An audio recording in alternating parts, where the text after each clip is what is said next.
تمام. طيب لو حابين ممكن تعملوا سكان للباركود اللي موجود. الهدف منه ان في سلايدو. سلايدو ده انا هقدر ان انا ايه، يعني ممكن اسال اسئله. بس اعتقد احنا كده كده عددنا مش كتير، فلو حابين ان انتوا عندكم اي اسئله ممكن تكتبوها على طول في الشات، وانا برضه فاتحه الجنبين انا هقدر ابص عليه. بس احنا ممكن نبدا دلوقتي. السلام عليكم ورحمه الله وبركاته. انا احمد وصفي، ستاف سوفت وير انجينير. شغال في المجال بقالي حوالي 12 13 سنة دلوقتي.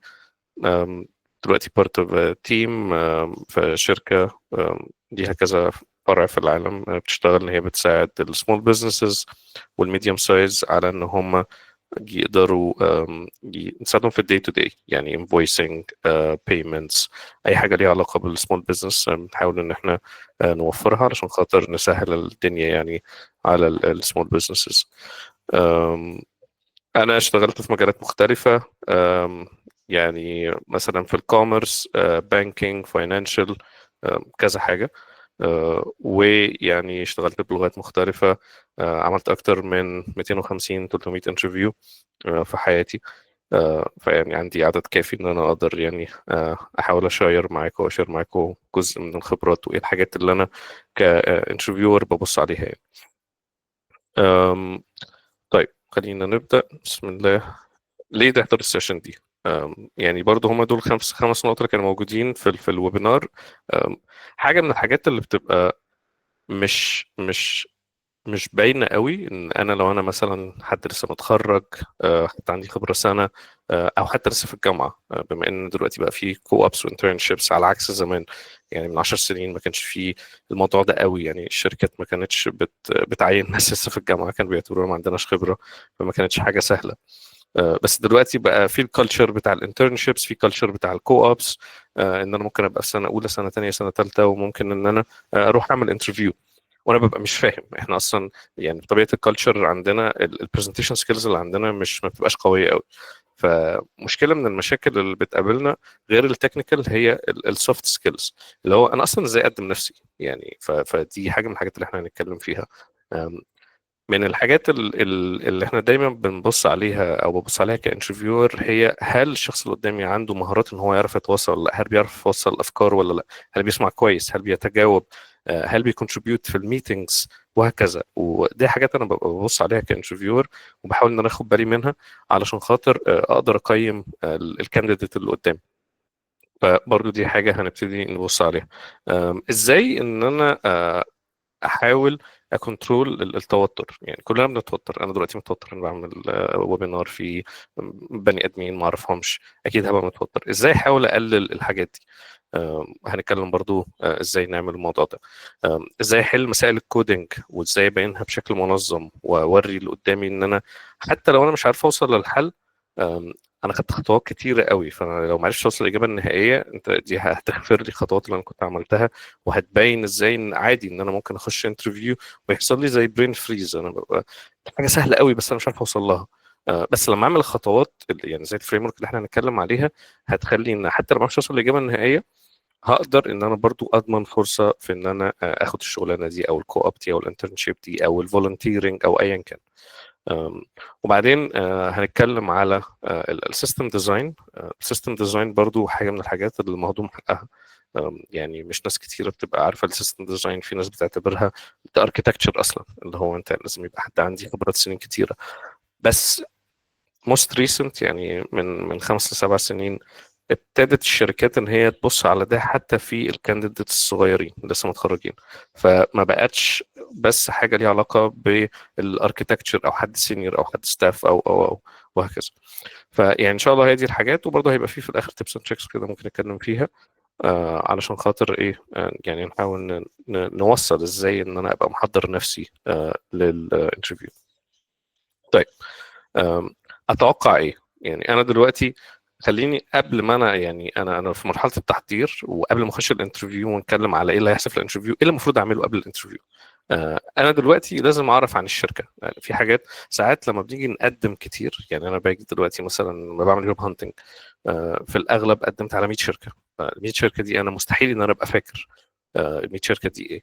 فخليني لما يجي لي انترفيو ابقى مهتم ان انا اخش ابص على الشركه، اشوف شركه كبيره ولا صغيره، بتشتغل في ايه المجال، حتى لو يعني عادي صغيره كبيره، لازم اخش افهم هما بيعملوا ايه، يبقى عندي انسايتس. انا كانترفيور ببقى مبسوط لما بلاقي حد عمل الهوم ورك بتاعه، ان هو ابتدى يذاكر الشركه، او يعني بشكل بسيط يعني 10 دقائق ربع ساعه اخش على الويب سايت افهم الناس دي بتعمل ايه، لينكد ان هل هم اكتف ولا مش اكتف، ايه البرودكت بتاعهم، ايه الحاجات اللي بتميزهم، هل انا اصلا هبقى حابب ان انا انضم ليهم. لان ساعات يعني من كتر ما احنا اللي هو انا عايز اي حاجه وخلاص، لما بقى بيجي لي حاجات كتيره ببقى اللي هو ايه، طب انا مش عارف اختار الكريتيريا فين. فدي برضو بتسهل عليا ان انا ابقى عارف الشركه وشغاله في ايه ومجالها وهكذا. سؤال مهم جدا بحاول اساله دايما لما باجي مثلا يتعمل لي سكادجول تكنيكال انترفيو، اتوقع ايه.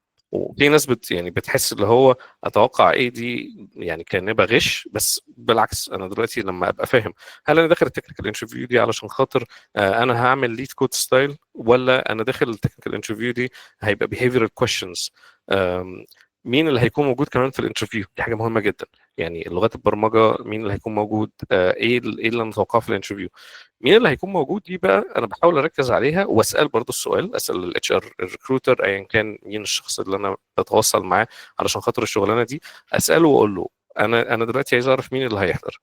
ده بيعمل لي زي تحضير نفسي ان انا لما اجي اخش انترفيو ابقى اوريدي شفت الناس دي قبل كده، لان انا هخش على لينكد ان بتاعهم، هخش اشوف هم ايه ده، هل ده اركتكت اللي هيعمل لي انترفيو لو انا مثلا بقدم على سينيور ليفل، هل ده مثلا حد عنده سنه سنتين خبره 3 سنين خبره، اشتغل بلغات برمجه ايه، لان هي في الاغلب هتعكس لي عن طبيعه الشخص، وهتبتدي تقول لي اكتر عن الانترفيو نفسه. يعني الشخص ده هل الشخص ده مثلا اكسبرت نوت جي اس، خلاص لو اتقال لي مثلا حضر في جافا سكريبت، انا هركز في نوت جي اس شويه، لان اللي هيعمل لي انترفيو عنده خبره كويسه قوي في نوت جي اس. هل هو مثلا فرونت اند بس، ايه الفريم وركس اللي هو اشتغل بيها قبل كده، كل ده هقدر ابص عليه من اللينكد ان بروفايل بتاعه. ولذلك بتبقى مهمه جدا ان انا اسال مين اللي هيحضر الانترفيو يعني. آم، هل دخلتوا على السلايد؟ يعني خليني ارجع كده تاني. لو الناس اللي دخلت لو لسه داخله ممكن تعملوا سكان للسلايدو، علشان خاطر ممكن يعني خليها انتراكتيف شويه ونسال حبه اسئله. فهديكوا كده يعني 30 ثانيه، وممكن ايه نسال سؤال كده، سؤال عام يعني.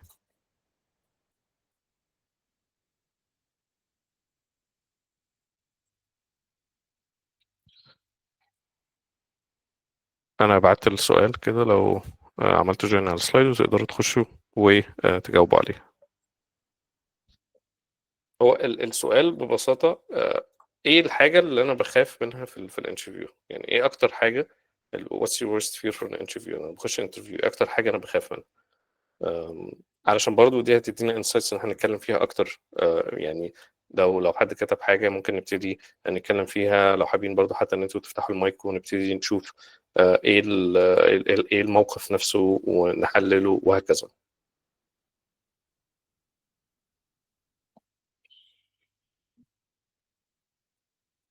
ممكن نديها دقيقة كده دقيقتين وبعد كده ايه نرجع نكمل. انا برضو ممكن احط اللينك في الشات عشان خاطر لو حد ما عملش سكان وعايز يفتحه من الشات على طول.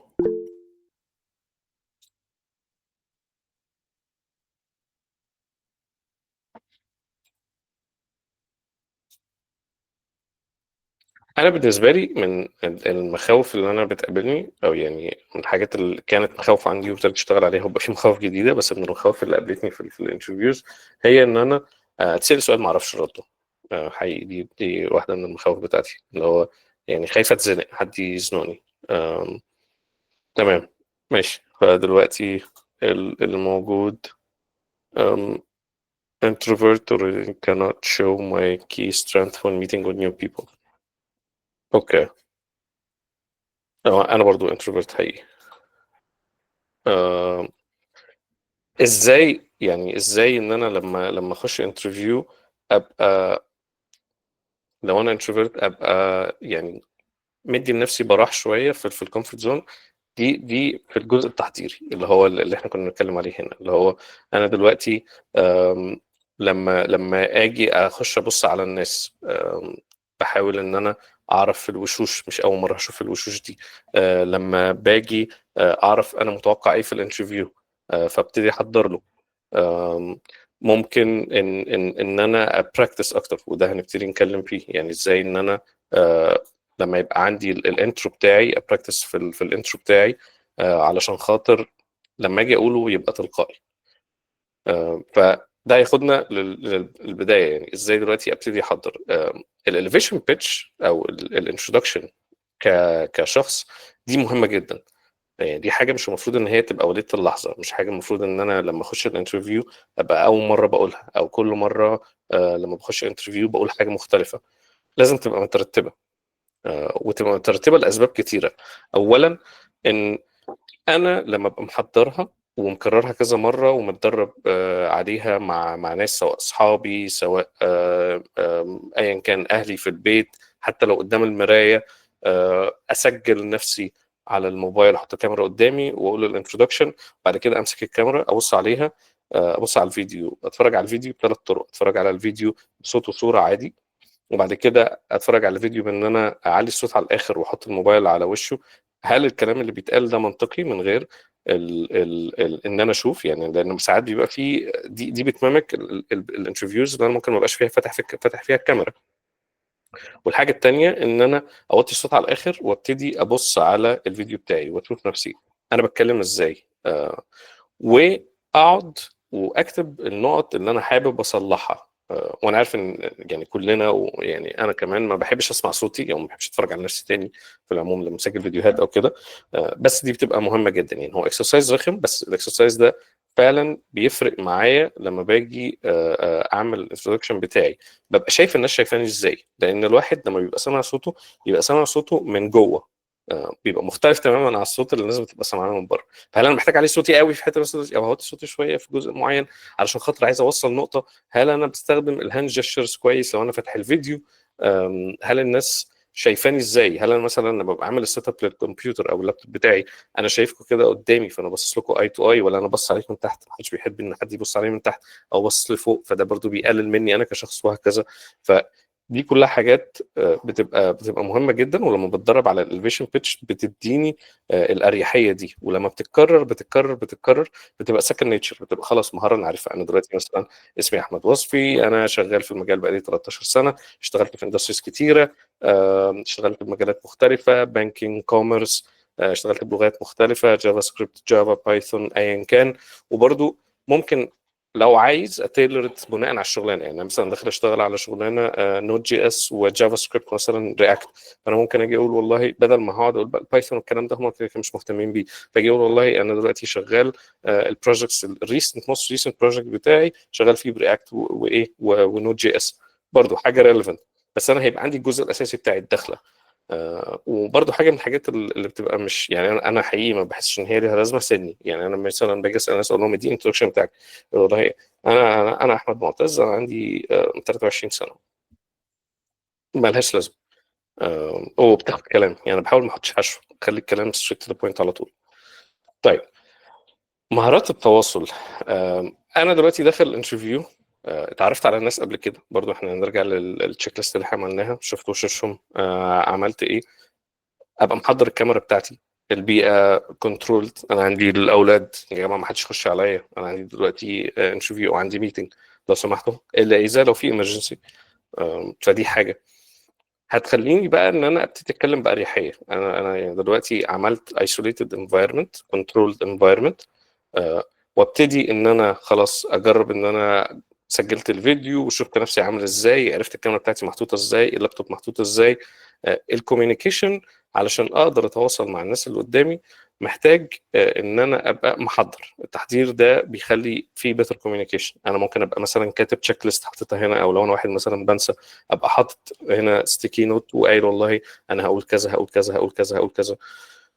يعني كل الكلام ده بيخلي الكوميونيكيشن احسن، بيخليني انا جاهز. لو انا انتروفيرت بتبقى الدنيا اسهل عليا، وابقى تاني. يعني في الاخر احنا بنحاول نحط نفسنا in a controlled environment علشان خاطر احتماليه، او انا بالنسبه لي احتماليه ان حاجه غلط تحصل بتبقى قليله، فده بيديني اريحيه ان انا اقدر اتواصل بسهوله، اتعامل مع الناس وهكذا. وفي الاخر ده اللي هيبقى عامل لي الاداره بتاعت الستريس، يعني ده اللي هيخلي ان انا مستوى الستريس بتاعي اقل. انا والله جنبي هنا ازازه ميه، هاخد بق عادي، حاطط جنبي شاي، حاطط جنبي ينسون، حاطط جنبي ايا كان، كل الحاجات تحت ايديا، واخد بالي ان انا موبايلي عامله سايلنت او حاطه على دو نوت ديسترب لغايه لما اخلص الميتنج، وهكذا. عامل الحاجات اللي حواليا ميوت، مشغل التكييف مثلا، فاتح الشباك، ايا كان، عشان خاطر تبقى ما بتحركش كتير وانا عارف ان انا جاهز. وكل ما احتماليه ان حاجه اوت اوف ماي كنترول هتحصل، كل ما انا هبقى توتري اقل، وهكذا. طيب احنا هننط بقى من الجزئيه دي على الجزئيه بتاعت التكنيكال على طول، لاسباب كثيره. علشان خاطر في ناس بيبقى عندها الخوف من اللايف كودينج، او ان انا يعني اكتب كود قدام حد هيجادج مي ازاي، هيبص على كتابه طريقه الكود بتاعتي ازاي، هي بريسيب هل انا بكتب كويس ما بكتبش كويس. في ناس بتبقى كويسه جدا وبتكتب كود كويس جدا، ولما تيجي ساعه الانترفيوز بتبقى الدنيا مبهوقه وبايظه خالص والدنيا بايظه. احاول اصلح المواضيع دي ازاي، ده اللي احنا هنتكلم عليه هنا. انا ممكن اخد لحظه كده نقص فيها لو عندكم اي اسئله، يعني لو حابين مثلا حد عنده سؤال، حد عايز يشير اكسبيرينس، ممكن نرفع ايدينا انميوت ونتكلم على طول.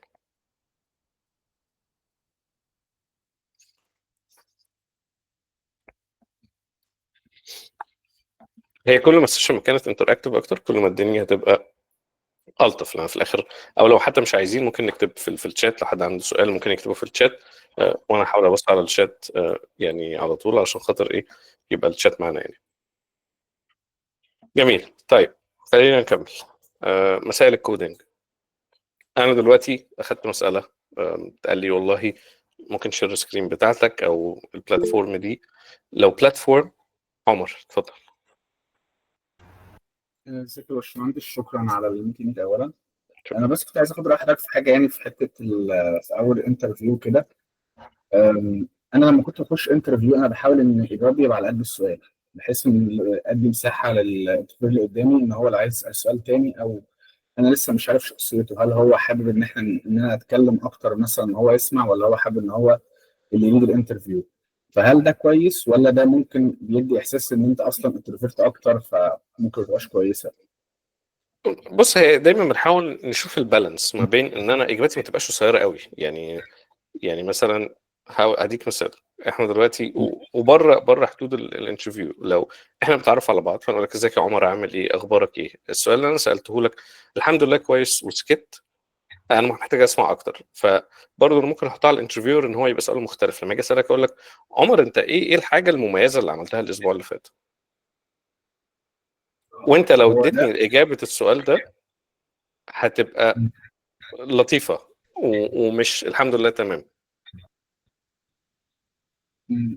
مش بس دي اسئله بتحتمل ان انت يعني تتكلم فيها يعني بتوسع اكتر، بس في اسئله مثلا تكنيكال بيبقى في حاجات لازم ان انت يعني مثلا الفانكشن دي بتعمل ايه، فدي بتعمل كذا، دي بتعمل ايه، دي بتعمل كذا وخلاص، ولا مم. المفروض ان الواحد يتوسع اكتر؟ يعني لو عندك اكزامبل دقيق اكتر ممكن يعني يعني. مثلا لو حد مثلا بيسال يقول ايه السوليد برنسبلز مثلا، فانت ممكن تقول له السوليد برنسبلز مثلا كعناوين في الاول، وبعدين لو هو سالك على حاجه تانيه بعدها تتعمق فيها، ولا تتعمق فيها من الاول تقول له والله اوكي، ده بيعمل واحد اثنين ثلاثه اربعه وتشرح وتستفيد وهكذا. خاصه لان مساله الانتر يعني بقى في وقت محدد للانترفيو، انت مش عايز برضو ان هو ايه يزهق منك او يفتكرك ان انت بتعطله او كده. فهمت قصدك. طيب يعني لو خدنا السوليد مم. كاكزامبل، انا دلوقتي هاجي مم. اشرح السوليد، هتقول البرنسبلز الموجوده فيه، وهدي وان لاين لكل برنسبل، بس كده. مم. انا كده اديت ايه، انا كده عملت حاجتين. انا وريته ان انا يعني عارف ايه هي السوليد برنسبلز، وكمان اديته نبذه عن كل واحده فيهم. هو بقى لو حب يستفيد يجي يقول لي والله لا، طب كلمني اكتر عن الاوبن كلوز برنسبل مثلا، واشرح لي فيه يعني خش بقى انا كونفرسيشن، هيبقى تمام. بس مش هيسالك في الاربعه تاني، لان انت اوريدي اديته النبذه. فانت هنا لقيت البالانس اللي هو انا ما اتكلمتش كتير، انا جاوبت الاجابه بتاعتي في دقيقه مثلا، دقيقه ونص وخلاص. وما خدتش من وقت الانترفيو، بس برضو ما اديتش اجابه صغيره اللي هو تسميع، اللي هو انت بتسمع لي السوليد، لكن انت ما شرحتليش كل برنسبل عباره عن ايه ببساطه برضو. شكرا بس شكرا. لا عفوا. جميل. طيب، مسائل الكودينج لما نرجع تاني بتبقى متقسمة لجزئين. بيبقى عندنا الجزء بتاع الليد كود، وبيبقى عندنا الجزء بتاع الريل اكزامبل. يعني مثلا ساعات بيبقى فيه ريل اكزامبلز زي ايه، يجي يقول لك والله ادي ريبوزيتوري اهي، وهتعمل كلون للريبوزيتوري، وعندك مثلا لو احنا داخلين انترفيو الفول ستاك، هيبقى عندي مثلا حاجه اي بي اي في الباك اند هعمل له امبلمنتيشن، وبعد كده هعمل انتجريشن بالفرونت اند كمان. فانا بحاول ابروتش يعني خلينا ناخد السيناريو ده وهمشيكوا فيه، بعد كده ناخد السيناريو الثاني بتاع الليد كود، وبرده ايه نتكلم عليه. لو خدت السيناريو ده كاكزامبل الاولاني، فانا هيقول لي والله الاول شير سكرين، وادي اللينك بتاع الريبوزيتوري، هاخد اللينك بتاع الريبوزيتوري اعمل له كلون، وانا بعمل الحاجه اشرح له. يعني هاجي اقول له ايه، والله انا هفتح التيرمينال، وافتح التيرمينال وهعمل كلون للريبوزيتوري، واخد كوبي لللينك، واقوم جاي كاتب كيت كلون سبيس اليو ار ال انتر. طيب هو دلوقتي بينزل، خليني اقوم جاي فاتح الاي دي اي بتاعي، او انا هبقى فاتحه مثلا، فافتح فيجوال كود، واقوم جاي عامل اوبن للبروجكت، اقول له انا فتحت البروجكت اهو. بعد كده هبتدي ابص على الريد مي، لان الريد مي بشكل كبير هي اللي هيبقى فيها ايه الحاجات اللي انا محتاج اعملها مثلا، لو هم مش كاتبين لي الاسئله على جنب، فانا هفتح الريد مي. طيب فتحت الريد مي دلوقتي، هبتدي اقرا معاهم بصوت عالي السؤال. علشان خاطر ايه؟ علشان خاطر بطبيعه البني ادم لما بيجي يقرا، انا ممكن اسكيب حاجات. يعني انا دلوقتي هاجي هبتدي اقرا الريد مي بدماغي او بعناية، بس يعني ما بقراهاش بصوت عالي. فممكن عينيا تعدي سطر من سطر، او تنسى كلمه أو. فده برضو جزء من ان انا افكتيف كوميونيكيتور، ان انا لما يتفتح لي الريد مي او افتح الريد مي ابتدي اقرا بصوت عالي، علشان خاطر اللي قدامي يبقى فاهم انا فهمت ايه. فانا ممكن مثلا اجي اقرا مثلا، فاقول والله هنا امبلمنت كذا كذا كذا، وعيني تفوت كلمه، فيجي هو الانترفيو يقول لي لا خد بالك انت مثلا نسيت ان انت بتتكلم على الجزئيه دي، او الجزئيه دي مش موجوده. في حين لو خدنا السيناريو الثاني اللي هو انا لو ما قريتش بصوت عالي، الناس هتبقى مش فاهم انا فهمت ايه، ومش عارف انا ايه اللي حصل، وبعد كده شغال في السايلنت، هبتدي بقى اروح ابص على الكود وهو مش فاهم انا وصلت لفين ولا انا واقف فين دلوقتي. فجزء من ان انا ابقى افكتيف كوميونيكيتور، ان انا ابتدي يعني اي حاجه بفكر فيها احاول اقولها بصوت عالي، علشان خاطر لو في حاجه انا فهمتها غلط، او عندي تخيل معين او الانترفيور يقدر ان هو يصلح لي. فانا دلوقتي خلاص قريت الريد مي وبصص عليها وشفت خلاص انا دلوقتي هحل مثلا الاي بي اي، وبعد كده عندي الجزئيه بتاعت الانتجريشن مع الفرونت اند لو افترضنا برياكت مثلا.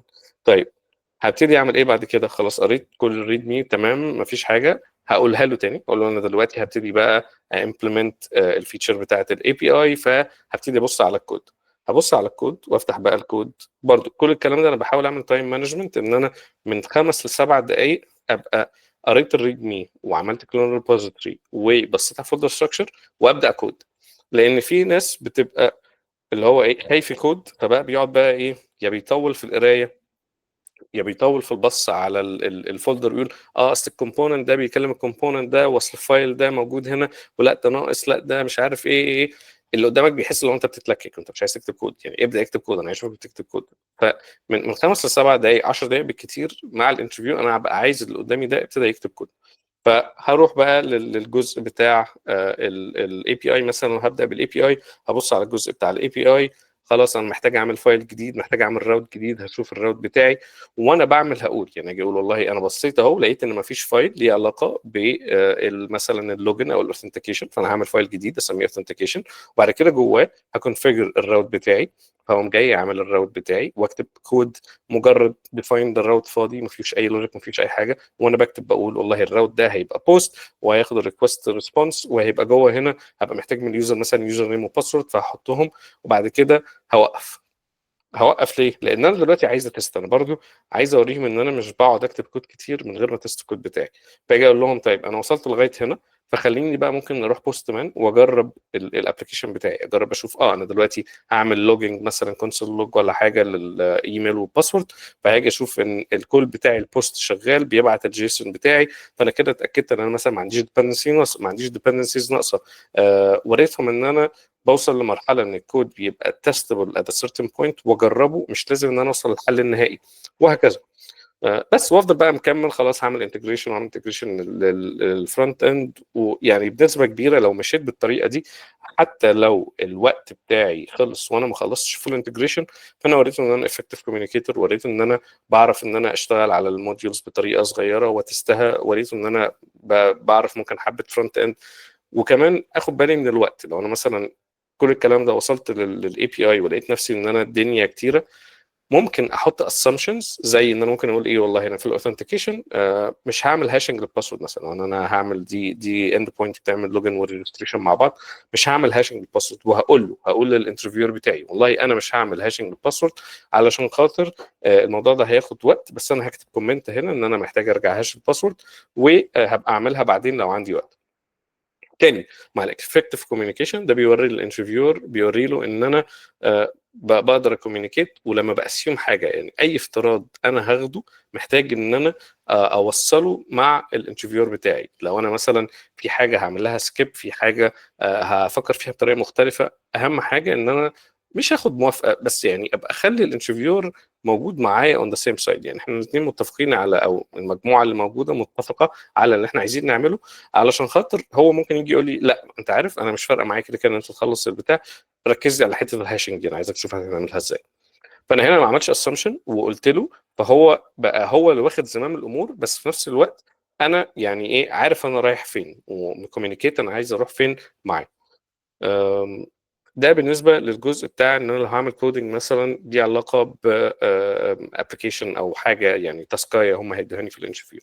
طيب لو انا هاخد ديت كود هيبقى نفس الكلام، بس في اسئله مختلفه انا هسالها. بمعنى انا دلوقتي مثلا عندي نفس السؤال، فانا همشي بنفس الطريقه، هيديني مثلا ريد مي او هيحطني في ويب سايت زي ليد كود هاكر رانك ايا كان، ويقول والله هنخش نحل المساله دي جوه، وبعدين هبتدي اقرا المساله بصوت عالي تاني علشان خاطر يسمعني ويفهم الحاجات اللي انا فهمتها، وياكد عليا لو في حاجه ناقصاني، ويتاكد ان انا فاهم. وبعدين هساله حاجه مهمه جدا، هل ان انا بحاول اكتب الستايل بتاع الليد كود ده المساله دي علشان خاطر تبقى syntax بيرفكت، ولا ممكن اكتب سودو كود؟ لان كل واحده من دول هتفرق، وكل واحده من دول هتفرق في مجهودي انا. يعني انا في حاجات ممكن ما احطش سيمي كولون، ما احطش مش عارف ايه، على حسب بقى اللغه اللي انت شغال بيها رتمي هيبقى اسرع شويه بطريقه ما لو انا مثلا شغال بسودو كود، ولا انت عندك يونت تيست انا محتاج ارنها في الليد كود ده وتعدي علشان خاطر الدنيا تبقى ماشيه تمام، وهكذا. فيعني تاني، هو احنا في الاخر نفس الثيم بتاع انا بحاول على قد ما اقدر ان انا اكلير اي assumptions عندي، وابقى على قد كافي من التوافق او التوقعات اللي مستنيها الانترفيور مني. انا هوقف ثانيه كده وقولوا لي برضو ايه لو عندكم اي اسئله.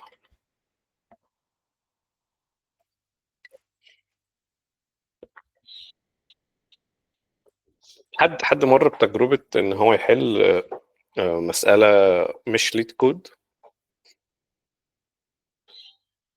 ومش هساله يقول ايه اللي حصل، بس يعني ممكن ترفعوا ايديكم لو حد مر قوي، يعني ثامز اب من الايموجيز كده لو تدوني حد مر بيها او ما مرش بيها. اوكي، كوايت كراود مش مشكله. جميل. طيب نروح للي بعده، السيستم ديزاين. هل حد جرب يعمل سيستم ديزاين انترفيو قبل كده؟ اه لا كومنت اي حاجه. طب عارفين ايه سيستم ديزاين؟ يعني حابين ممكن نقول مثلا، خلينا ممكن لو هنرجع تاني او بلاش انت ما استخدمتوش كده كده السلايد، خلاص مش مشكله ماشي. طيب خلينا نقول ايه هو السيستم ديزاين. السيستم ديزاين هو نوع من انواع الانترفيو اللي بتحصل، واللي فيها السؤال بيبقى open ended question جدا، وطريقه اجابته بتبقى الى حد ما وايت بوردنج او شرح. فالسيستم ديزاين بيبقى كالاتي: انا دلوقتي دخلت انترفيو، الانترفيور بتاعي بيقول لي ازيك يا احمد، عامل ايه؟ الحمد لله. انا عايزك النهارده تعمل لي نتفليكس.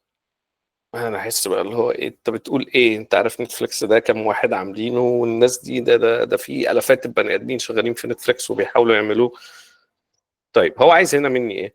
عايز مني يشوف لما يجي لي مشكله كبيره ازاي هبتدي احلها، ازاي هبتدي اقسمها. آه، ازاي انا بفكر اصلا من ناحيه البيزنس كمان الاول قبل التكنيكال.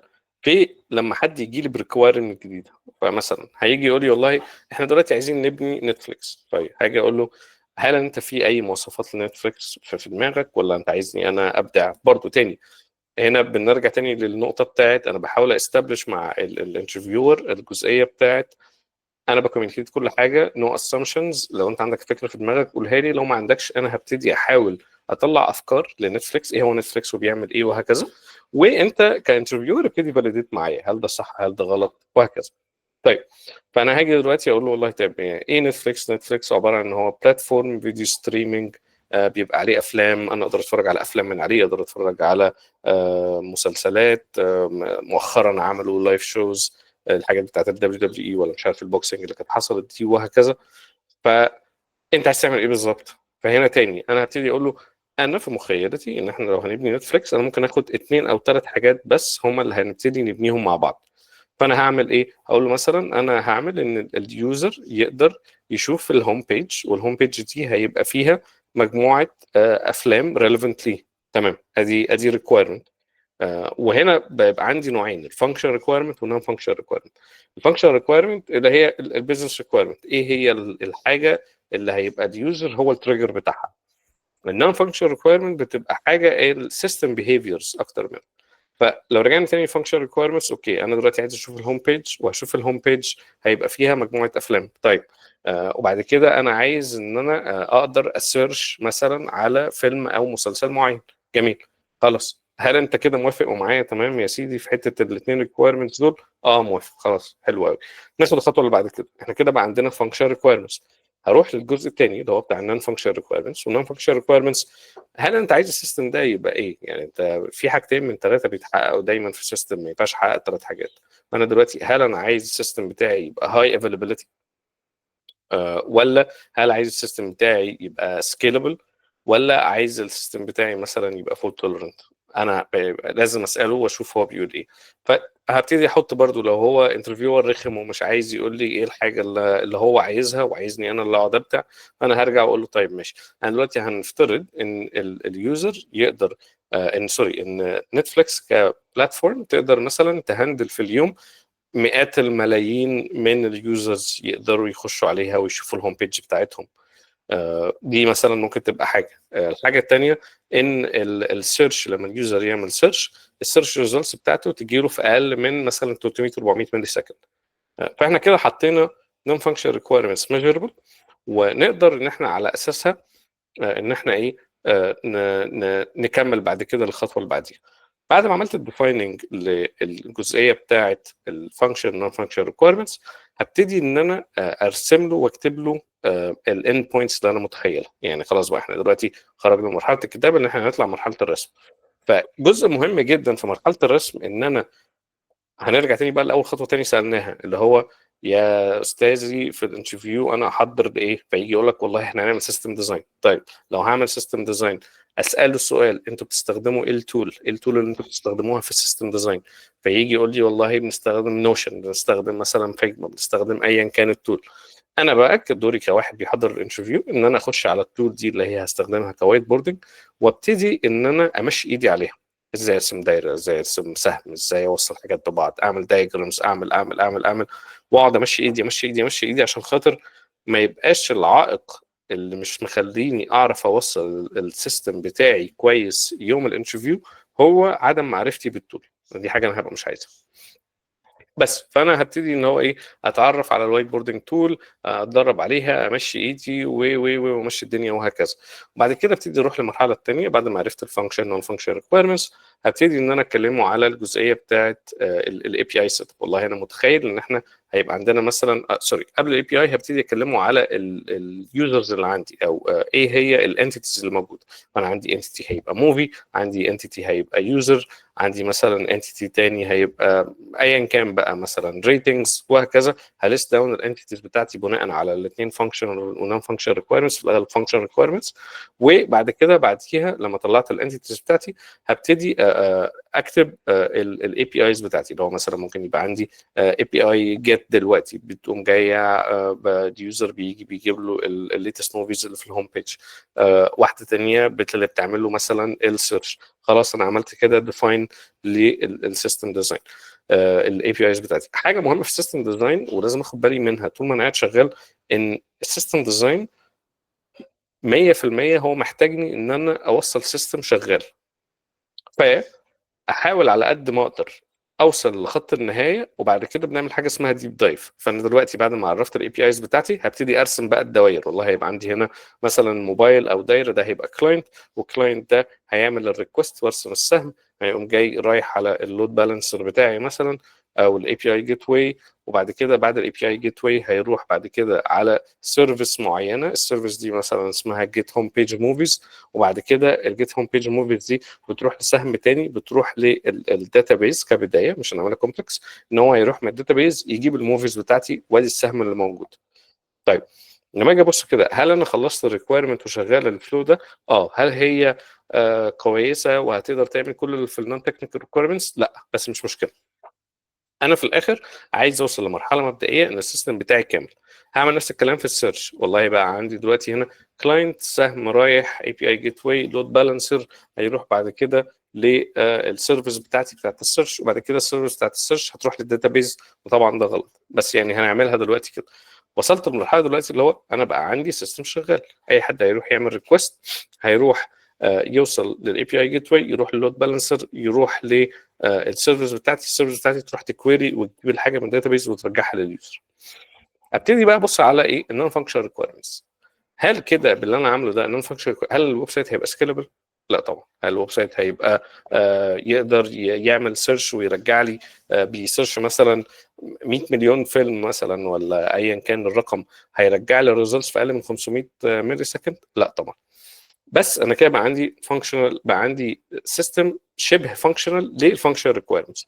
هبدا اعمل نفس الكلام في النون فانكشنال ريكويرمنتس، وابتدي بقى اقول ايه، والله ان انا محتاج كاشنج، ازود كاشنج هنا في النص عشان خاطر اعمل كذا. لا ده هنا كده سيرفيس واحده احط له بالانسر عشان خاطر يبقى عندي كذا انستنس في السيرفيس، واعمل فيرتيكال ولا هوريزونتال سكيلينج ولا ايا كان.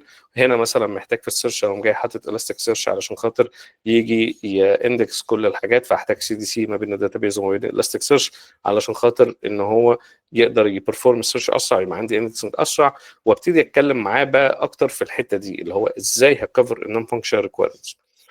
لو رجعنا تاني فانكشنال ريكويرمنتس، حاجه انا نسيت اقولها هي الجزئيه بتاعه الداتابيز. وانس انا وصلنا للداتابيز هيبقى مستني مني يسالني سؤالين، يقول لي والله هو ايه النوع الداتابيز اللي هتستخدمه؟ هل انت هتستخدم مثلا سيكوال داتابيز ولا سيكوال داتابيز؟ في الحاله دي احنا في عالم دلوقتي الاثنين يعني اولموست شبه بعض علشان خاطر السكيلابيلتي، ويعني هم اولموست مش هتقدر تفرقهم غير ليوز كيسز معينه. فيعني في الاغلب ممكن تقول له تختار واحده وتقول له ايه هي، او تختار واحده وتقول له ايه هي، وبعدين هيسالني على سكيما، ايه السكيما بتاعتي. هنا بقى هبتدي ان انا اتكلم على السكيما. والله انا عندي اليوزر ده هيبقى فيه اي دي، هيبقى فيه اسم، هيبقى فيه لاست لوجن، هيبقى كل ده هقوله له. ونفس الكلام للموفيز، اقول له السكيما بتاعتي. وعادي ان انا بطور في السكيما طول ما انا شغال. لو انا في حاجه نسيتها واحنا جايين نعمل مثلا النون فانكشن ريكويرمنتس، بنقول انا محتاج مثلا اعمل لوك على حاجه او اعمل ايا كان، طب خلاص نروح للسكيما نزود في السكيما بتاعتنا الجزء ده، وهكذا. وبكده يعني اقدر ان انا ابقى وصلت السيستم في اسرع وقت، وعندي فريم ورك واضح. لان المشكله من مشاكل السيستم ديزاين ان الواحد بيبقى تايه.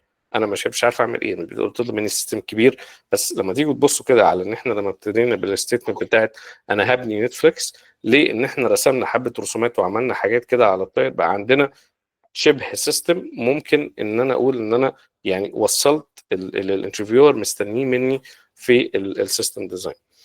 طيب انا دلوقتي والله انا واحد ما اشتغلش في نتفليكس قبل كده، فانا هجيب المعلومات دي منين؟ انا ما اعرفش يعني، انا ما اشتغلتش في نتفليكس، مش عارف، عمري ما بديت نتفليكس قبل كده. هبتدي ابص على حاجتين. اولا القرايه مهمه جدا. انا عارف ان احنا في زمن دلوقتي في تشات جي بي تي وممكن يشرح لي، ممكن يعمل لي وكل الكلام ده، بس القرايه في الاركتكتشر في السيستم ديزاين مهم جدا، لان هو هيبتدي يعرفني خبرات ناس تانية. يعني هقرا كتاب والله الشخص ده كان شغال في جوجل، الشخص ده كان شغال في امازون، الشخص ده، فانا اخدت خبرات بطريقه غير مباشره، وبقيت عارف عشان ابني حاجه شبيهه لاكس ازاي، عايزني شبيهه حاجه لامازون هبنيها ازاي، عايز ابني حاجه شبيهه لايا كان تيكت ماستر ولا ايا كان من الويب سايتس. في ناس اوريدي بنتها وقالوا لي البيست براكتسز، والونج ذا واي انا بتعلم ايه بقى. والله في حد ما يعرفش يعني ايه لود بالانسر، فهبتدي اتعلم ايه لود بالانسر ده بيستخدموه في ايه، مش عارف، ابتدي اقرا عنه واشوف ايه سي دي سي ده بيعمل ايه، ابتدي اقرا عنه واشوف ايه الاستيك ده، وهكذا. هتبتدي تطلع لي كي ووردز طول ما انا ماشي في الطريق، وطول ما انا اقرا مثلا كتاب او اتفرج على فيديو، ابتدي اكتب الحاجه اللي انا حاسس ان هي واقعه مني ما شفتهاش، وابتدي اقرا عنها بعد كده. هل القرايه كفايه؟ في معظم الاحيان السيستم ديزاين بتبقى كفايه، لكن ممكن اخدها للخطوه اللي بعد كده. اعمل ايه؟ او جاي عامل مثلا ان انا والله عايز اجرب حاجه سريعه كده، ازاي ان انا ابني مثلا، ازاي اعمل لود بالانسر صغير، شوف، وازاي ان هو بيراوت ريكوستات ما بين السيرفرات، اشوف وافهم. يعني احاول ان انا ما ببقاش حاطط لنفسي الحجه او العذر ان انا عمري ما عدى عليا السيستم ده، او عمري ما بنيت سيستم سكيلبل بالطريقه دي، او عمري ما استخدمت تكنولوجيا معينه. الواحد بيحس ان هي عائق، بس الطريقه اللي انا اقدر اجيت اراوند هي اقرا كتب عن السيستم ديزاين اركتكتشر، اقرا اتفرج على فيديوهات. لو بصينا على في بتاعه الهلو انترفيو، دي راجل رهيب يعني، راجل ستاف انجينير في فيسبوك، عامل البلاتفورم ده تقدروا تخشوا فيه تتفرجوا على فيديوهات وتشوفوه هو بيبني حاجات شبه نتفليكس، حاجات شبه امازون، حاجات شبه تيكت ماستر، ايه تكنولوجيا. وبعدين هم كمان بيبقوا عاملين ديب دايف. لو انا عايز مثلا ما اعرفش ايه ريدس ده بتاع الكاشنج ده بيعمل ايه، والناس بتستخدمه في الكاشنج ده بتستخدمه في ايه تاني ما اعرفش، اشوف فيديوهاتهم وابتدي اقرا عنها وافهم. لو في ايدي ان هي اوبن تكنولوجي، وفي الاغلب هتبقى اوبن سورس تكنولوجي، اقدر ان انا اعمل هلو وورلد صغير واشوف ده اقدر استخدمه ازاي، اقدر انتجريت السيستمز دي مع بعض، وازاي هيتكلموا مع بعض، وهكذا. واحده واحده يعني. الكلام ده لو هحط لنفسي رود ماب وانا مثلا حد لسه متخرج، علشان ابقى جربت شويه من الحاجات اللي موجوده، مش هحطها في اسبوع، مش هحطها في شهر، هحطها على رود ماب مثلا من 6 شهور لسنه. والله السنه دي عايز لو هبني حاجه شبه تيكت ماستر هبنيها ازاي واستخدم التكنولوجيا اللي فيها. اتفضل يا عمر. بس مش مهندس، لو ما ينفعش في انتربشن يعني ممكن اسالك خلاص خالص ولا اسال؟ انا لا لا، بقطعك اسال يعني. اسال براحتك، اتفضل. طيب هو حضرتك انت قابلت مثلا كيس في الواقع ان حد جونيور او لسه فريش قدر ان هو يطوع معلوماته في السيستم ديزاين؟ هو حتى لو سيستم ديزاين انا ممكن اقرا عنه وافهمه، بس حتى حاسس ان انا ممكن ما اقدرش ان انا اكونتريبيوت فيه في الشغل، لان ممكن ان انا عايز اعمل فيتشر بس دي ليها دروباكس كتير انا ما اعرفهاش. يعني حاسس ان الموضوع ده خطر جدا على حد في الليفل ده ان هو يستخدمه اصلا. فهل دراسه الموضوع ده هتفيد بايه وانا في الليفل ده؟ انت هتكتشف، او يعني مش عارف انت، يعني انت متخرج مش متخرج شغال، قول لي لا انا برضه. متخرج، لا انا متخرج وشغال. اوكي. بس انا يعني حضرتك ذكرت بس ان لازم سيستم ديزاين وانا محتاج فيه في شغلي، يعني بقى بسيط قوي ان انت ممكن تاخد قرار مهم زي كده مثلا في نقطه مهمه زي دي. حلو، على حسب الشركه. مم. كل شركه وليها طريقه مختلفه، بمعنى ان في شركات بتدي فلكسبيليتي، يعني ما بتعتمدش تايتلز من الاخر. ماشي. يعني ممكن تبقى شركه تقول والله انا الجونيور زي السينيور بيكونتريبيوت، طالما الناس هتيجي وهنتكلم مع بعض على السيستم بعد كده. ما هو انت لما باجي اعمل انا مثلا سيستم، لو انا حد جونيور وحد جه قال لي والله اعمل لي سيستم الفلاني، فانا هعمله وهعمل بروبوزل، وبعد كده هنقعد نتناقش فيه، اقول لك والله انا لا عملت كذا وهنعمل كذا وكل الكلام ده كله هتفيدك في ان انت تقدر تعمل يعني تقدر ترسم الرسمه دي، اللي في الاغلب بعد كده في ناس تانية هتبص عليها معاك وهتراجع عليها وهتزود عليها وهتنقص منها وهتغيرها وكل الكلام ده، وبعد كده هتطلعها. بس انت هيبقى عندك ستارتنج بوينت تروح منها، مش مم. هتحس ان انت لايس. يعني انا في الاخر لو جيت اتسالت السؤال والله احمد روح ابني لنا حاجه، هنبني مثلا كومبوننت جديد، مثلا اعمل لنا السيستم بتاعه كده، الديزاين بتاعه هيبقى شكله عامل ازاي. لو حاجه جديده عليا هحس ان انا تايه، مش عارف. لكن لو حاجه انا اوريدي ذاكرتها قبل كده وعارف الديفرنت كومبوننتس اللي موجوده، ما هو هي بقى الجزئيه بتاعت القرايه اللي احنا كنا بنتكلم عليها، اللي هو انت مثلا تبقى ممكن في شغلك ما احتكتش بلود بالانسر لسه، او ما احتكتش مثلا بسي دي سي او الاستيك سيرش او ماشي. بس تعال نفكر كده مع بعض. انت دلوقتي مثلا شغال في شركه وقعدت فيها 3 4 سنين، والظروف هم ما كانش عندهم كل الكلام ده، ما كانش في احتياج ليه. انت كعمر لما تيجي تطلع من عندهم عشان تروح مكان تاني، الاكسبكتيشنز بقت عليك مختلفه. ليه بقى؟ لان هو معتبرك intermediate almost senior.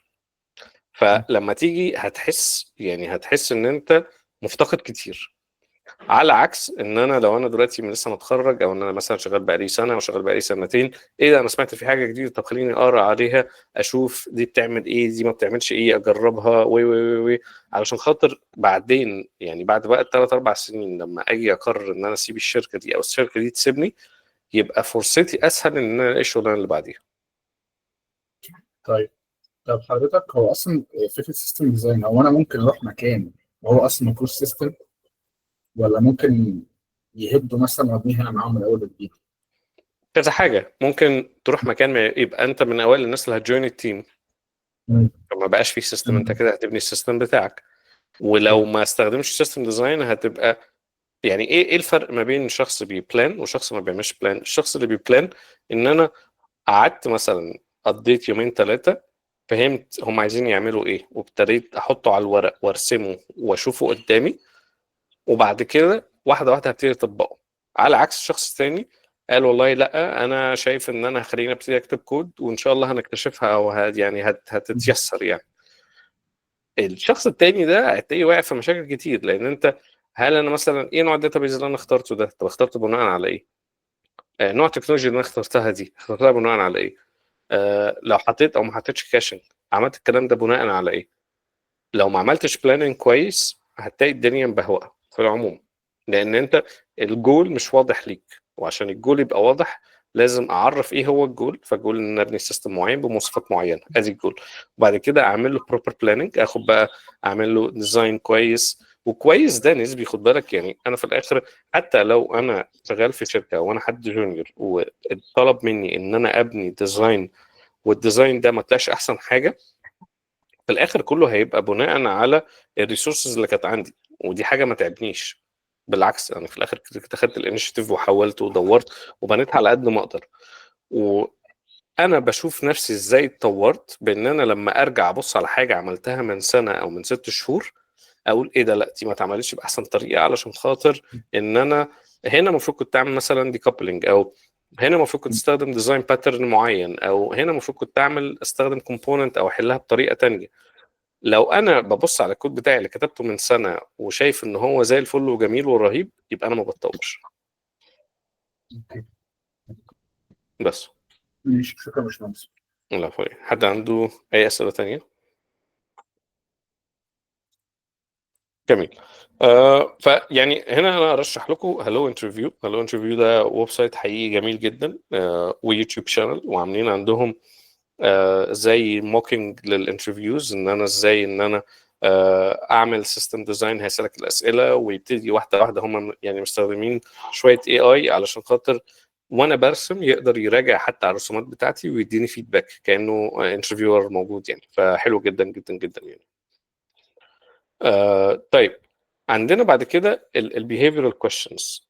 البيهيفيرال كويشنز دي بقى نوع من الاسئله مختلف شويتين ثلاثه. يعني هو تكنيكال على مش تكنيكال على ما، يعني بيبقى تحت كاتيجوري كده ما بتبقاش فاهم هو ايه يعني. او يعني في الاول لما بيجي لك بتبقى مش عارف ايه البيهيفيرال انترفيو ده.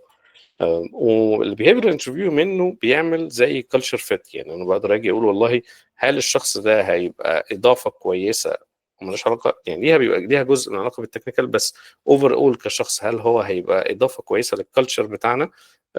هيتصرف ازاي في المواقف الاخلاقيه، هيتصرف ازاي في المواقف الزنقه، هيتصرف ازاي في مواقف معينه مع زمايله، مع مديره، مع في شركات بتسال الاسئله دي، والشركات الفانج الكبيره بتسال دايما، وبيبقى عندهم ده جزء لا يتجزأ من الانترفيوينج بروسيس بتاعهم، وبيبقى عليه ثقل زيه زي التكنيكال يعني التكنيكال بارت بقى، الهاندز اون، اللايف كودينج والليد كود وهكذا.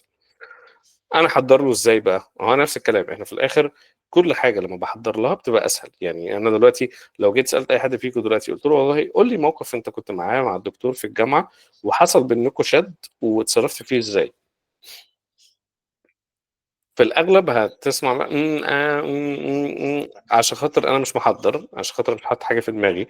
آه، فايه هي البيهيفيرال هتبقى ليها يعني كذا كذا جزء. بيبقى فيه منتورشيب، بيبقى فيه ليدرشيب، بيبقى فيه كوميونيكيشن، بيبقى فيه بقى المواقف اللي هو ممكن اجي اقول لو مثلا طلع لك ديدلاين فجأة وانت اوريدي عندك شغل كتير، هتعمل ايه؟ هو عايز يشوف طريقة تفكيرك، عايز يشوف لو اتحطيت في الموقف ده هتتصرف ازاي، وبناء عليه هيبتدي ان هو يقيم ازاي هتبقى فت كويس في الشركة يعني. برضو ده ممكن يعني بعد السيشن ابعت لكم ريسورسز، فيديوز تتفرجوا عليه وتشوفوا ازاي احضر نفسي للبيهيفيرال. بس بيبقى الحاجه الاغلب اللي هتلاقي كل الناس بتقولها لك، ابتدي حضر مواقف. يعني مثلا موقف حصل لي في الشغل والله. انا في مره كان في بجايه فضلت ورايا 3 شهور 6 شهور، عملت ايه؟ اقول له بقى والله انا واحده واحده ابتديت اعمل ايسوليتنج ليها، ابتديت ابص على الداتا، ابتديت اشوف ايه الحاجات اللي ممكن تبقى بتكونتريبيوت في الباج دي، عرفت هل هي مثلا باج بتحصل على طول ولا حاجه ممكن تبقى بيسموها ايه، يعني بتبقى مثلا حاجه وانس ان وايل، حاجه بتحصل مره كل شويه. طب ايه الستبس اللي بتريديوس؟ فابتديت مثلا اشتغل مع الكيو اي تيم بتاعنا علشان خاطر ابتدي اسالهم على هل في ستبس تريديوس، وابتديت ان انا مثلا اعمل ديباج سيشنز علشان خاطر اقعد اشوف في الكود ايه، وايسوليت المكان اللي انا متخيل اللي هو ممكن يبقى فيه المشكله دي، وابتدي مثلا اعمل سيناريوز بداتا مختلفه، او مثلا نروح لبرودكشن واجيب داتا من برودكشن واحاول ان انا اسيميوليت الكلام ده، وابتدي احط بريك بوينتس وديباج المشكله اللي عندي واشوف وهكذا.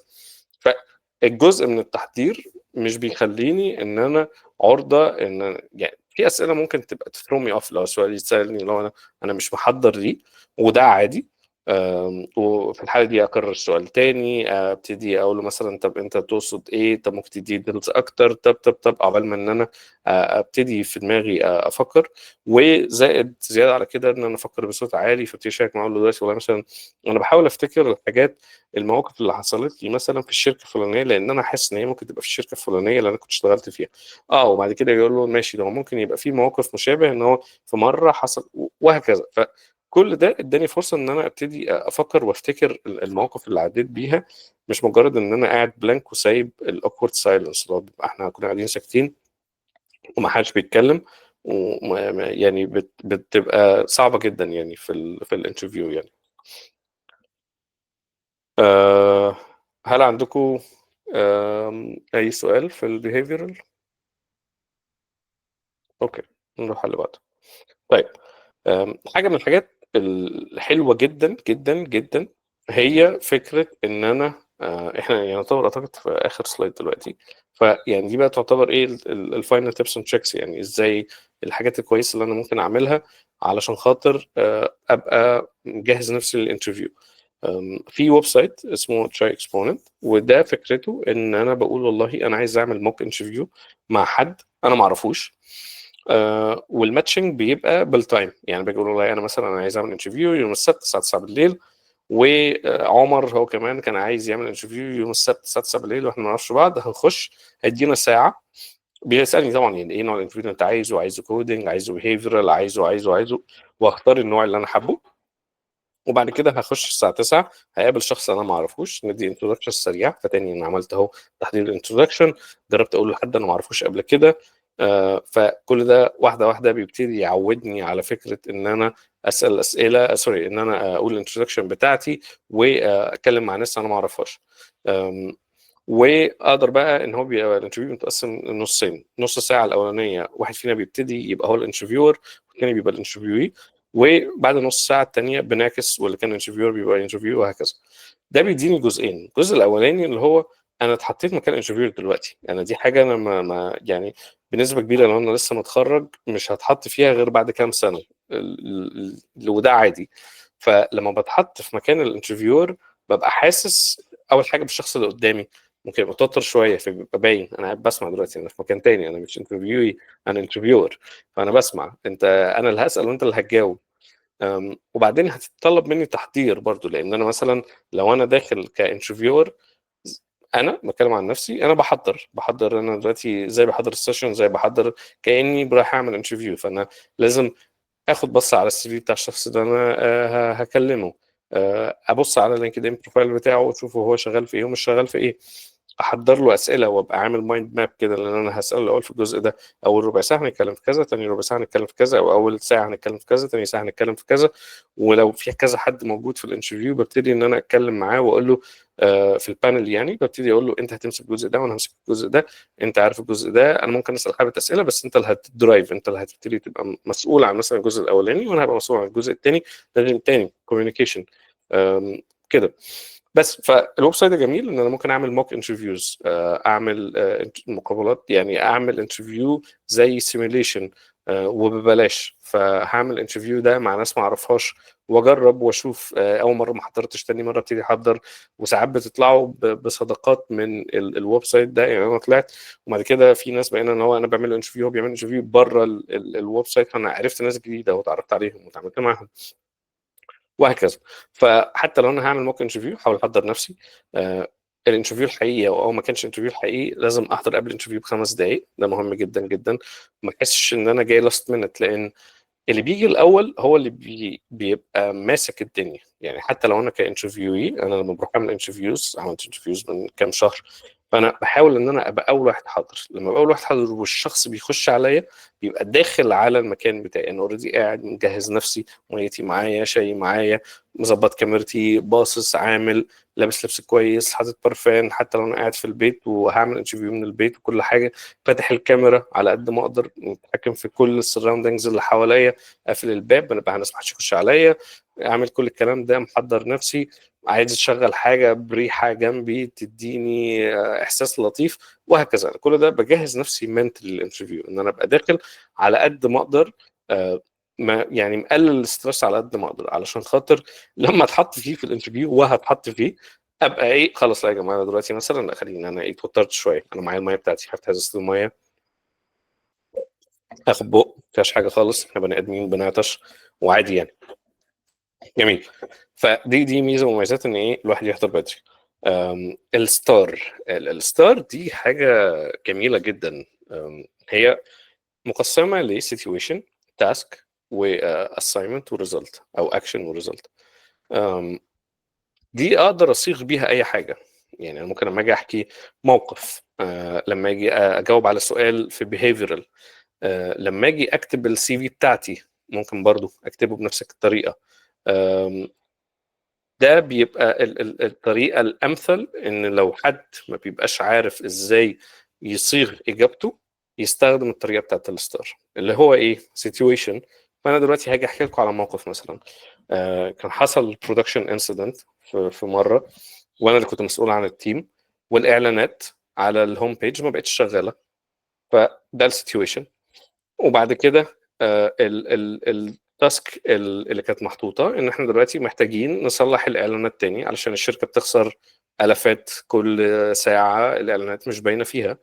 فده كان التاسك الموجود. الاكشن اللي احنا خدناه ان احنا ابتدينا نرجع نشوف هو ايه اخر ديبلويمنت حصلت، ومن امتى ابتدت المشكله دي تبان. وقعدنا نانفستيجيت، ولقينا ان في حد كان غير حاجه معينه في الكونفيجريشن، والكونفيجريشن دي ادت الى ان الاعلانات ما تبانش في الهوم بيج. والريزلت اللي طلعنا بيه بعد كده ان احنا في خلال ساعات قليله، من ساعتين ل3 ساعات، قدرنا ان احنا نحدد المشكله كانت فين، وان احنا نحلها، وان احنا نرجع الاعلانات تاني على الهوم بيج. واخيرا حطينا ميجرز ان قدام لما حد يجي يعمل ديبلويمنت تانية الاعلانات تبقى جزء من الاجزاء اللي بيتعمل لها اوتوميشن تيستنج، ويتاكد ان هي مش هتبوظ تاني، ولو باظت ما نعملش ديبلويمنت اصلا. فشوف لما حطيت الموقف وشرحته بالطريقه او الستارت فريم ورك، بقى اي حد ما اشتغلش معايا هيقدر يفهم ايه المشكله، وايه الحاجات اللي احنا مرينا بيها، ازاي عملناها ترياجنج، ايه الاكشنز اللي احنا خدناها، وايه النتيجه النهائيه اللي احنا وصلنا لها. فيعني حابب ان انتوا تقروا عنها اكتر وتحاولوا تدخلوها في طريقه القاء لاي حاجه. انا دلوقتي عايز اوصل معلومه لاي حد، احاول احطها بالطريقه دي، هتبقى واضحه للشخص اللي قدامي جدا، وهعرف ان انا ابقى باتر وافكتيف كوميونيكيتور. اخيرا، الحاجات اللي ساعات بنغفل عنها هي ان انا اجهز اسئله للانترفيور. انا دلوقتي واحد رايح عايز اعمل انترفيو في شركه، والشركه دي قالت له هنعمل لك تكنيكال انترفيو، عملوا لي تكنيكال انترفيو وخلاص خلصته، وباقي اخر 10 دقائق وجي سالني عندك اسئله لينا؟ لحظه صمت رهيبه، وبعد كده هقعد افكر. فتاني انا في الاخر بالطريقه اللي احنا بنحاول نشتغل بيها اليمينيت اي حاجه محتاجه ان انا مش هفكر، بس محتاجه ان انا اقعد استرجع. لا، انا محضر. انا دلوقتي عندي 4 اسئله عايز اسالهم لك. ايه اول حاجه؟ التيم قد ايه؟ كبير ولا صغير؟ هل التيم ده جديد؟ هل انا هبقى من اوائل الناس اللي هتحضر؟ انا عايز اعرف. انا ممكن ابقى شخص بحب ان انا ما اخشش على تيم قديم، انا عايز ابقى بخش ببقى انا اللي ببني التيم الجديد من الاول. الشركه دي بقى لها قد ايه موجوده؟ وطبعا انا بعمل الريسيرش بتاعي، بس هنا السؤال بيبقى الشركه دي بتسرح ناس كل قد ايه؟ او مثلا السوفت وير انجينيرز بيقعدوا قد ايه في الشركه؟ هل الناس بتحب الشركه فبتقعد فيها؟ مثلا انا في ده، انا عندنا ناس قاعدين بقى لهم 30 سنه. او ممكن يجي يقول لك لا، ده مثلا احنا الناس بتقعد عندنا سنه وسنه ونص، سنتين. اللي هو ليه يعني؟ هل الناس مثلا بتتعب قوي من الشغل؟ هل الناس بتبقى مش حابه تقعد؟ الكالتشر مش لطيف؟ برضه بتديني حبه انطباعات ليا انا، علشان لما اجي اختار احاول على قد ما اقدر ان انا اختار حاجه صح. حجم التيم قد ايه دي قلناها. التيم مكون من مين؟ هل هيبقى فيه مثلا سوفت وير انجينير بس؟ مين هيعمل التستنج؟ انا هعمل التستنج ولا انا اصلا تستر فانا رايح اعمل تستنج؟ ولا في تسترز احنا هنعمل تستنج ولا مش هنعمل؟ في برودكت اونر، في بزنس اناليست، في بزنس سيستم اناليست. ايه الفرق ما بينهم؟ في سكرام ماستر، ما فيش سكرام ماستر؟ كلها بتبقى معلومات كويسه ان انا ابقى عارفها. هل بيبقى عندي في تسليمات قريبه هتحصل؟ يعني انا دلوقتي مثلا والله انا ممكن ابقى واحد شغال في شركه وحاجز اجازتي، مثلا هنطلع مطروح ولا هنطلع السخنه ولا هنطلع ايا كان، وانا حاجز الاجازه مثلا انا هطلع في اول شهر 9 وانا هبدا معاهم في نص 8. فهل هيبقى عندكم ديليفربلز؟ لان انا هيبقى هاخد اجازه، فدي حاجه من الحاجات اللي انا مش عايز ابوظ الخطط بتاعتي، وبرضه مش عايز اخليكم انتوا ستراك. فانتوا تبقوا عارفين تاني effective communication ان احنا نتكلم وما نسيبش اي حاجه للاسامبشنز. بس يعني بنسبة كبيرة دي الأسئلة. ممكن في أسئلة تانية لو طلعت عندكم تاني من التحضير، ممكن دي بقى ممكن أقعد برين ستورم مع تشات جي بي تي. تشات جي بي تي كويس في الكلام، ما باخدش منه معلومة مؤكدة، بس يعني هو كويس كنكست توكن بريدكتور، إن هو بيقدر يبريدكت الكلام صح في سياق معين. فممكن أجي أقول له والله حضر لي مثلا 5 أسئلة أسألهم للانترفيوينج الانترفيوينج بانل اللي أنا داخله، وهكذا. آه بس دي آخر حاجة. شكرا. حد عنده أي أسئلة؟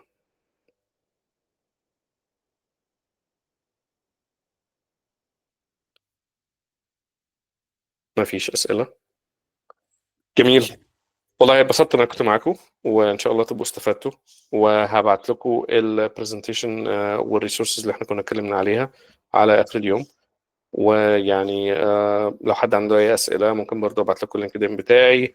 ومبسوط إن أنتوا والله كنتوا موجودين النهاردة، وإن شاء الله تبقوا استفدتوا، ونحاول نعمل حاجات تانية كده في المستقبل لو حسيت إن هي مفيدة. شكرا لكم جدا، والسلام عليكم ورحمة الله وبركاته.